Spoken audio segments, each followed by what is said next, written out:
is our grammarian. Now, grammarian, I love the grammarian because I love words. And our grammarian for this evening is David.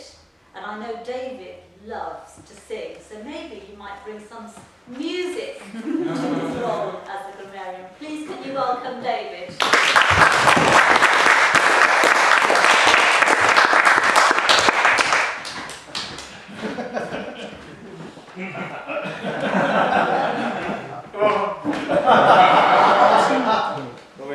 Always leave them wanting more, in this case, wanting less.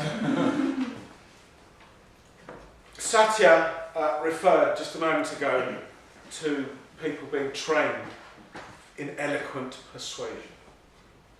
Did you know, are you aware, that the Oxford dictionaries, each year, they choose a word of the year? And in 2016, does anybody know what the word of the year that Oxford Dictionaries has chosen? Brexit. Close. It's post-truth. Post-truth. Which is a hyphenated word. That is their word of the year. And I've noticed that all the wonderful, eloquent persuasion that we've built up over the years to build the society which we've had has been torn asunder by basic, eloquent persuasion post-truth. So, Madam Toastmaster, fellow Toastmasters, welcome guests. My role as grammarian is to help you, to help the members and guests improve the use of English and to help you to create better communication skills. And I'm going to attempt that masterful art in two ways. Firstly, I'm going to listen to everybody very carefully.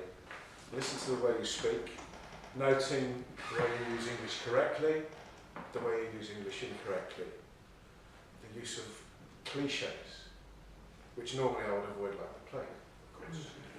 And also listening for that out of the ordinary metaphor that will create cascading waves of pleasure crashing across people's ears. That's the first thing. Second thing is to provide a word of the day, which everybody is encouraged, who comes up to speak is encouraged to try and use in their speaking in the correct manner.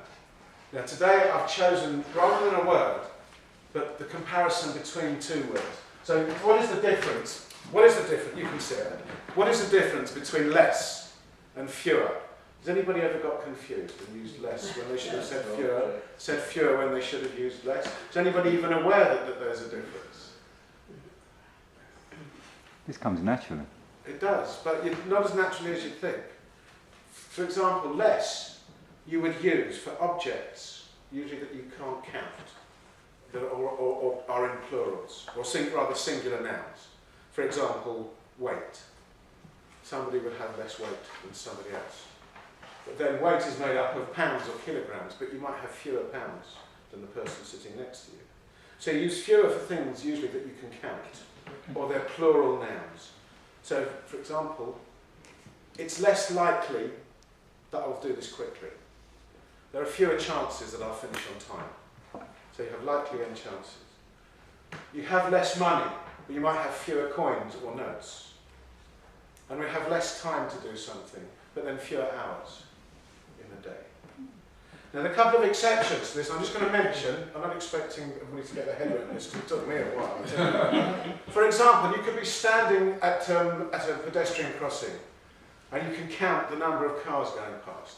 And you could say, while I was standing there, fewer than 20 cars passed by. But then, if you wanted to translate that into the rate, you would say less than 20 cars per hour passed by. So they're comparing the wholeness of the time rather than each individual car. And there's one more which is a lovely confusion. Nobody ever knows which is this. When you get to the supermarket and you get to that checkout which says, is it 10 items or less? Or 10 items or fewer? I'll leave you to that.